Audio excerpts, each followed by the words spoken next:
Hey, everybody. I want to start off by saying how much I thank you for tuning in to some of my stuff, whether you watch or what I do in video or whether you read some of my things, that you find that helpful to your growth, that my efforts are helping you live more fulfilled or equipping you to extend the kingdom.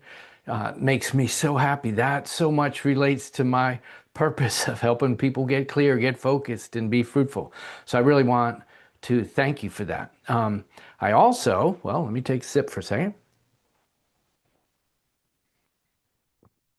I also want to talk to you a little bit about preparing yourself.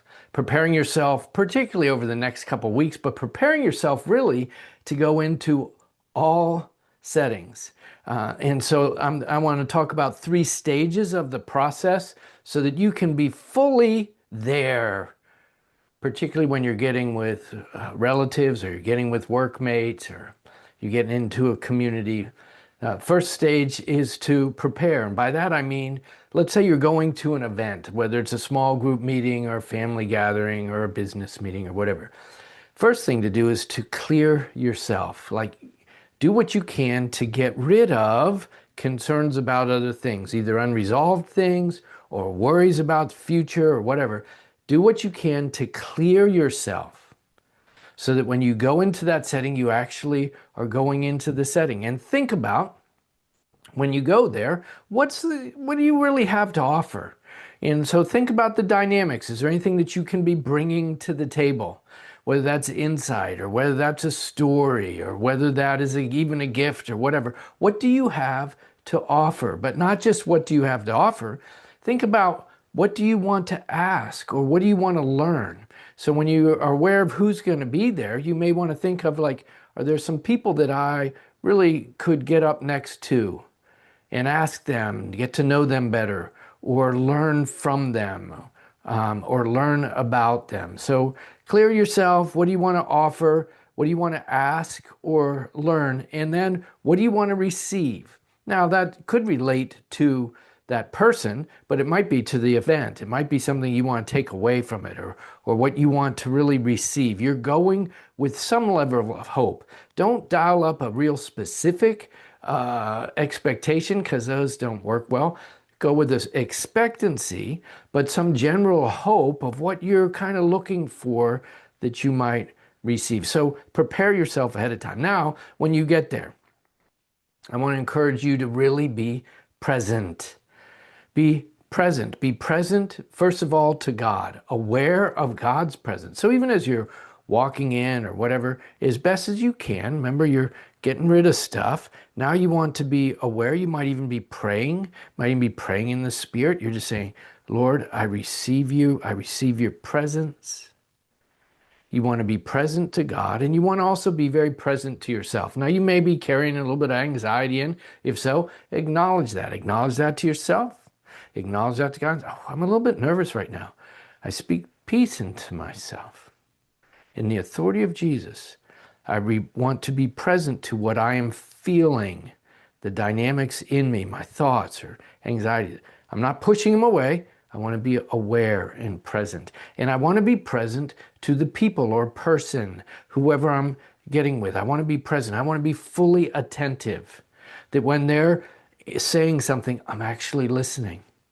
I have, like, maybe some under the surface questions that emerge that are from curiosity. They're not trying to do something to them, but they're also not just like, oh, yeah, my turn. That's kind of how our culture's operating right now. Instead, I want to encourage you to be present to others will mean first to listen well, and to respond well. So prepare yourself and be present. And you know me well enough to know that the other thing I want to encourage is that, as best as you can, take some time to reflect over what just happened.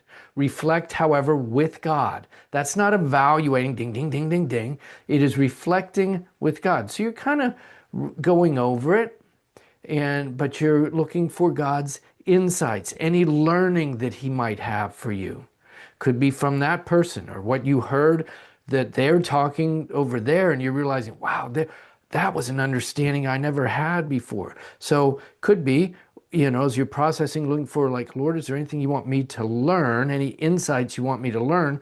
And from that, anything you want me to change. So it could be the way that I related to somebody or the way that I saw others relating that you would like me to change in my own mindset or behavior.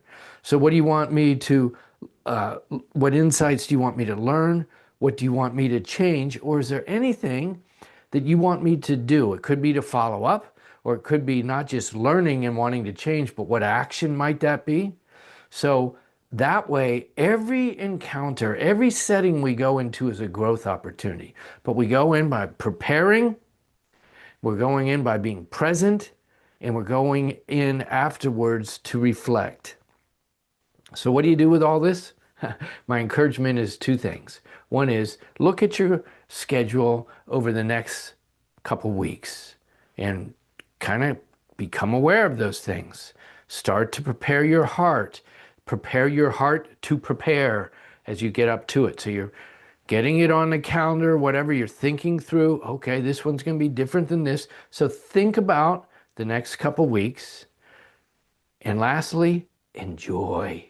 Let me say it again, enjoy. What a wonderful life. We get to experience things. We get to move our hands. We get to think thoughts. We get to engage with people. Thank you, God. But you will experience life most deeply if you prepare well, if you're present, and you reflect well. So again, thank you for tuning in to the things that I do. I want to help you to get clear, get focused, and be fruitful. This hopefully is of some benefit too. Have a great day. Have a great holiday.